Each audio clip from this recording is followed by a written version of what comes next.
Company start ಆಗಿಬಿಟ್ಟು 1962 ಅಲ್ಲಿ 1962 ಅಲ್ಲಿ 3F ಇಂಡಸ್ಟ್ರೀಸ್ ಅಂತಿದೆ. ಫಸ್ಟ್ ಸ್ಟಾರ್ಟ್ ಆಗಿದ್ದು 3F ಇಂಡಸ್ಟ್ರೀಸ್ ಅಂತೇಳಿ ಗೋಯಂಕ ಅಂತ ಒಂದು ಫ್ಯಾಮಿಲಿ ಅವರ ಅಡ್ಡಾಗಿ ಒಂದು ಕಂಪನಿ ಸ್ಟಾರ್ಟ್ ಆಗಿತ್ತು 1962. ಸೊ ಡಿಫ್ರೆಂಟ್ ಮತ್ತೆ ಆಯಿಲ್ಸ್ ಇದ್ದಾವೆ, ಸನ್ಫ್ಲವರ್ ಅಲ್ಲಿ ಇರ್ಬೋದು ಅಥವಾ ಕುಸ್ಕು ಆಯಿಲ್ ಇರ್ಬೋದು, ಗೌರ್ಮೆಂಟ್ ಆಯಿಲ್ ಇರ್ಬೋದು. ಅದೇ ಥರ ಒಂದು ರೈಸ್ ಬ್ರ್ಯಾಂಡ್ ಆಯಿಲ್ ಅಂತ ಕೇಳಿರ್ಬೋದು.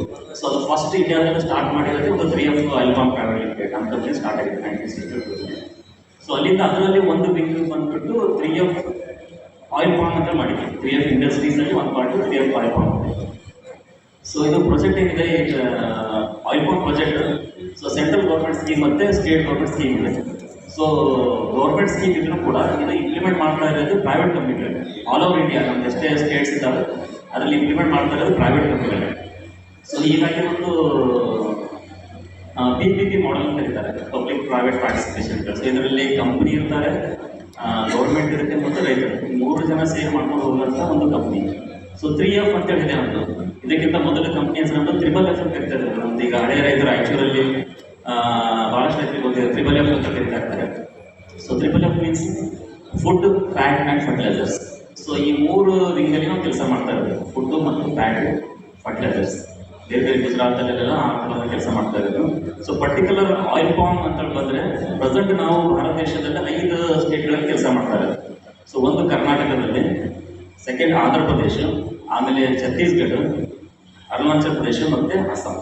ಸೊ 5 ಸ್ಟೇಟಲ್ಲಿ ನಮ್ಮದು oil palm project along government, central government, state government ಕೆಲಸ ಮಾಡ್ತಾ ಇರೋದು.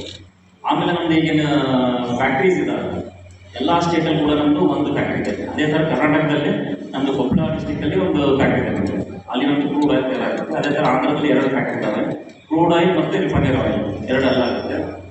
ರೀಸೆಂಟ್ಲಿ ಅರುಣಾಚಲ್ ಪ್ರದೇಶದಲ್ಲಿ ಕೂಡ ಒಂದು ನಾವು ಫ್ಯಾಕ್ಟ್ರಿ ಸ್ಟಾರ್ಟ್ ಮಾಡಿದ್ವಿ. ಸೊ ಇದು ನಮ್ಮದು just 3F oil palm history. So next already ಈಗ ತಾಳೆ ಬೆಳೆದಕ್ಕೆ ಯಾಕೆ ಬೆಳೆಸಬೇಕು, ಇದ್ರಲ್ಲಿ ಏನೇನು ಉಪಯೋಗ ಇದೆ ಅಂತೇಳಿ ಸರ್ ಚೆನ್ನಾಗಿ ಎಕ್ಸ್ಪ್ಲೇನ್ ಮಾಡಿದ್ದಾರೆ. ಇನ್ ಡೀಟೇಲ್ ಒಂದು ಟೆಕ್ನಿಕಲ್ ಕೂಡ ಇದು ಎಲ್ಲಿ ಯಾವ ಮಣ್ಣು ಬೇಕಾಗುತ್ತೆ, ಹವಾಮಾನ ಆಗಬೇಕು, ಇದರಲ್ಲಿ ಯಾವ ಥರ ರೋಗ ಬರ್ತವೆ, ಕೀಟಗಳು ಬರ್ತವೆ, ಇದೆಲ್ಲವೂ ಕೂಡ ನಮ್ಮದು ಇವತ್ತು ಪ್ರೊಫೆಸರ್ ಕೂಡ ಇದ್ದಾರೆ, ಅವರು ಕೂಡ ಚೆನ್ನಾಗಿ ಎಕ್ಸ್ಪ್ಲೇನ್ ಮಾಡ್ತಾರೆ. ಸೊ ಈ ಜನರಲ್ ಆಗಿ ಸ್ವಲ್ಪ ಹೇಳಬೇಕಂದ್ರೆ ಈಗ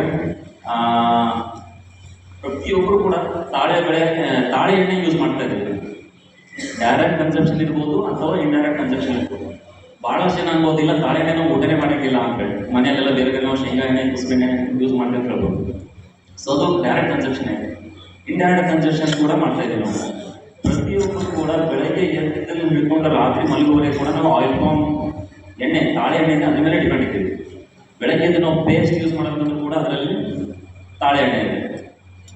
ಈವನ್ ಪೇಸ್ಟ್ ಆದಮೇಲೆ ಅಷ್ಟು ಕ್ರೀಮ್ಸ್ ಏನಾದರೂ ಹಚ್ಕೋಬೇಕಂದ್ರೆ ಬ್ಯೂಟಿಷಿಯನ್ ಕ್ರೀಮ್ಸು, ಕಾಸ್ಮೆಟಿಕ್ಸು ಅದರಲ್ಲೂ ಕೂಡ ತಾಳೆ ಎಣ್ಣೆ ಇದೆ.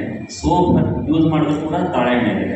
ಯಾವುದೇ ಒಂದು ಫುಡ್ ಇಂಡಸ್ಟ್ರೀಸ್ ಇದ್ದಾವೆ ಅಥವಾ ಬೇರೆ ಬೈ ಪ್ರಾಡಕ್ಟ್ಸ್ ಇದಂತ ಯಾವುದೇ ಇದೆ, ಪ್ರತಿಯೊಬ್ಬರು ಡಿಪೆಂಡ್ ಆಗಿರೋದು ತಾಳೆ ಎಣ್ಣೆ ಮೇಲೆ. ಸೊ ಸರ್ ಹೇಳ್ತಾ ಇದ್ರು ನಮ್ಮ ಹತ್ರ ಎಷ್ಟು ಹಿಸ್ಟ್ರಿ ಕೂಡ ಹೇಳ್ತಾ ಇದ್ದಾರೆ ಭಾಳ ಚೆನ್ನಾಗಿ. ಮೊದಲೆಲ್ಲ ಎಷ್ಟು ಬರೀ 14 kg ಅಷ್ಟು ಯೂಸ್ ಮಾಡ್ತಾ ಇದ್ದೀವಿ, ಬರ್ತಾ ಬರ್ತಾ ಕನ್ಸಂಪ್ಷನ್ ಜಾಸ್ತಿ ಆಗ್ತಾ ಇದೆ. ಬಟ್ ಎಲ್ಲೂ ಈಗ ಶೇಂಗಾ ಬೆಳೆಯೋರು ಅಥವಾ ಸೂರ್ಯಕಾಂತಿ ಬೆಳೆಯೋರು ಯಾರೂ ಇಲ್ಲ ಅಂತ ಹೇಳಿ. ಸೊ ಇಲ್ಲಂತ ರೈತರಿಗೆ ಒಂದು ಸೀನಿಯರ್ ರೈತರಿದ್ದಾರೆ, ಹುಡುಗರು ಕೂಡ ಇದ್ದಾರೆ, ಸ್ಟೂಡೆಂಟ್ಸ್ ಕೂಡ. ಈಗ ಯಾರಿಗಾದ್ರೂ ಶೇಂಗಾ ಎಣ್ಣೆ ಅಂದ ತಕ್ಷಣ ಮೈಂಡಲ್ಲಿ ಫಸ್ಟ್ ಬರೋದು ಶೇಂಗಾ ಬೀಜ ಗೊತ್ತಾಗುತ್ತೆ ನಿಮಗೆ.